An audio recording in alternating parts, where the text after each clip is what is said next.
Ndoshi Noza. Yes, sir. Yes, sir. Ako na ade homa. Ke na ako. Noza nwa na village ya. Ndoshi. Yes, sir. Kekwe bunu naga. I like us too. Yes. Student of University of Jos. I just roll by na chaya by ni no kwa so here ka so ka ti babute gi. So anki. Na si like Okay, me. Don't worry, just 1 minute.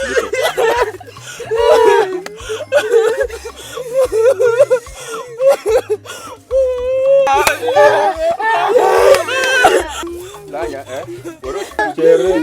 Were nega kuna fi mo. Banu moto, la cha ne bunu naga. Thank you, sir. Na village. Next time when esi kono za anu waga mu na me travel. Na nem na eku. Then were ga na were nya ba moto, ga na bunu naga. Na nem na eku. Mana chere biko. Na ato kwisi na bad. Yes, Na chukwa ekwe no aga suppose ozo. I think I have to turn around. Oya, ba no moto ka drop onu na ozo hiro dia. Kono ba moto ga bunu naga. Biko. But on the moto. No, sir. Eh? Thank you. Take care of ourselves. Are you sure? Yes, thank you very much. Really? Yes, sir. Okay. So what do I do? Thank you, sir. God bless you, sir. God bless you, sir. God bless you, sir. Thank you, sir.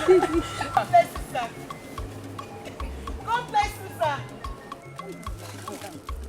Thank you. Bye-bye, sir.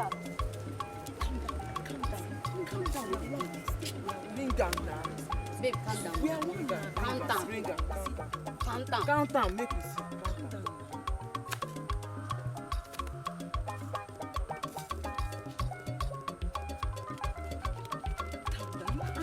Now, babe, relax.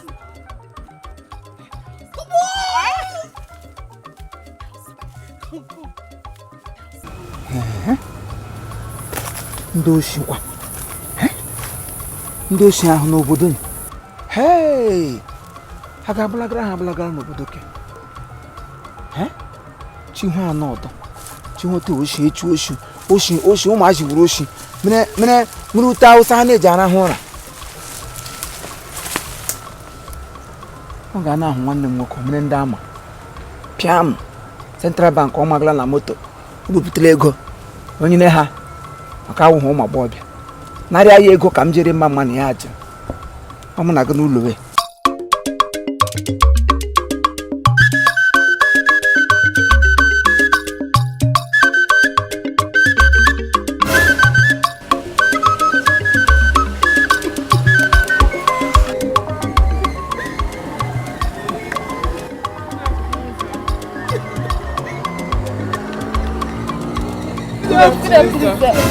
Afternoon.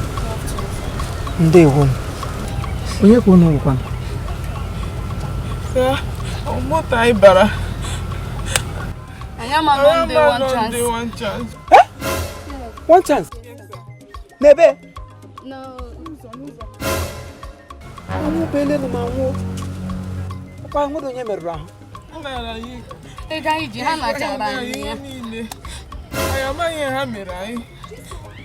Hapụziere anyị akpa. Hey! Ndị one chance ọzọkwa. Anyị ga-agbafuru ha agbafuru. Ndị ha ga-eme ụmụ mmadụ biko kwanụ. Ha? Ele ebe unu gachekwanụ? Anyị na-alaghachi n'azụ. Ọlụ, anyị na-aga ọlụ. Ọlụ? Unu gaje ọlụ? Hey, ọlụ. Inside. Ndonu o. Hey. Oh. Hey, and ụzọ ọlụ eteka ma asasụ unu ji okwu ele ihe ga-eme ihe jide m change nga ana m enyu na ego moto. Unu nwere change? Ngwa weta m.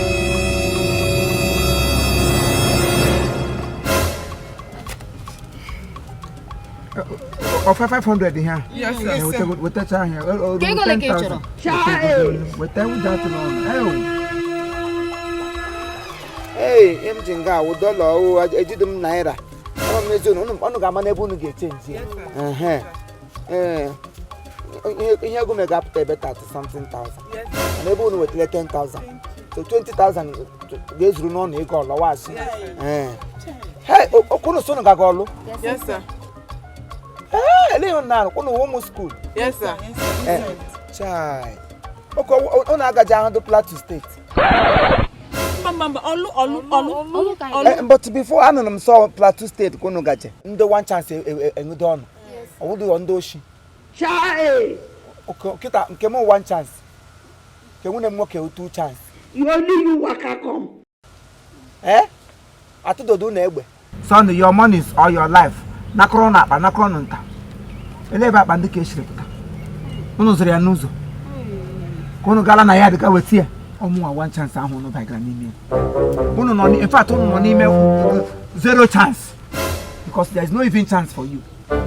You see your life? That man no question knows a Nariego. Oh, your paranim. Egon, we go.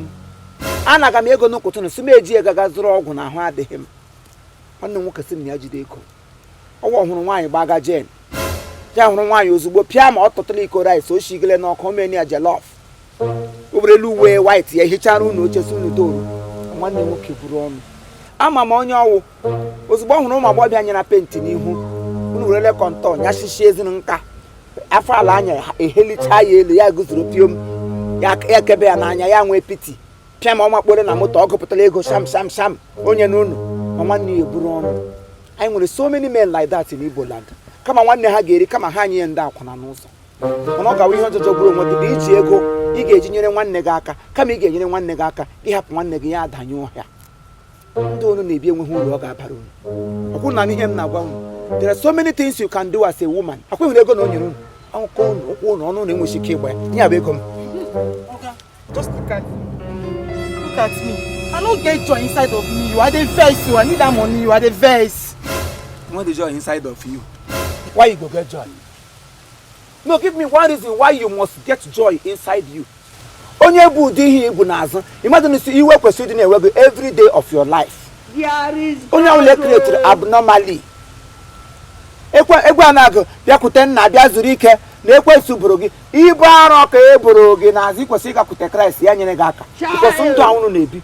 Owo ibu ara ka owo nyere unu. So you are not supposed to be happy about it. But all kwa business. Egbu elugwe business popia kwa go onu. You know, business. And then get start buying and selling. Can the shop every was the business? You keep on lying. You just shut up no arakunu get me and we just shibiri. It's better you think of something good to do with your life so that go for around week is urunuri. Eh? Uma mobi o mari kunu get were ndo no tia garachi na ekoji. Obiri ni te powder. You will paint nyani hotel ezigide egbu enwe onye hu no be eche no mad. Just look at yourself. Kambo no bagari he kedu nwoke ga hu ndi na ebi odi ndo ayasa ha yes I want to marry you. Enwego. Bi na adudu onwu no odu. Para no na no uru. Ejigiro no school, no shize na school, no bra moto, no buy villages na yoze ayo. Professional beggars. Beautiful liars. You know me no. Nene ka na pom shi ni hu posto. Ona shi nga po. Thank you, sir. Thank you, sir. Unu ga-ekwute maka ego ụwa nke gbuo ndụ unu gbuo onwe unu gbuo ficha unu. Thank you. Thank you.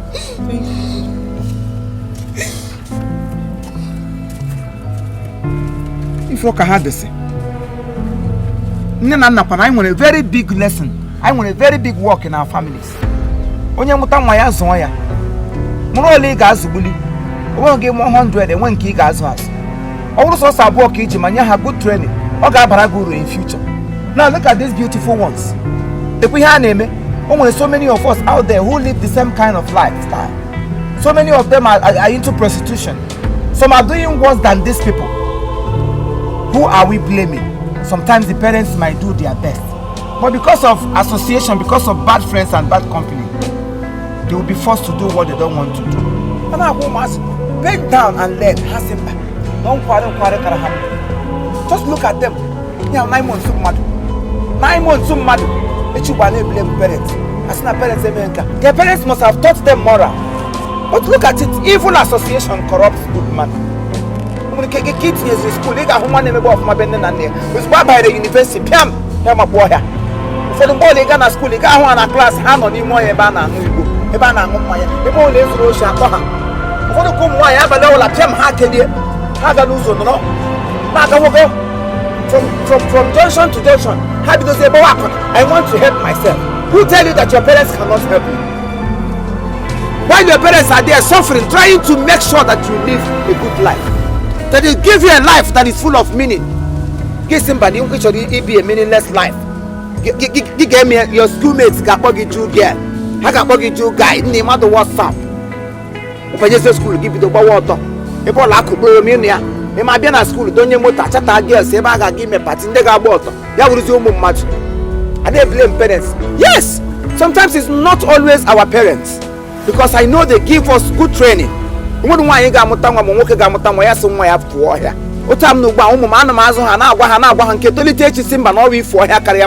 that person go to hell.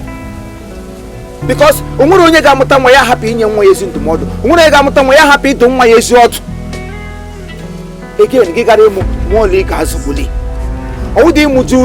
again, had the 10. Ole will matter.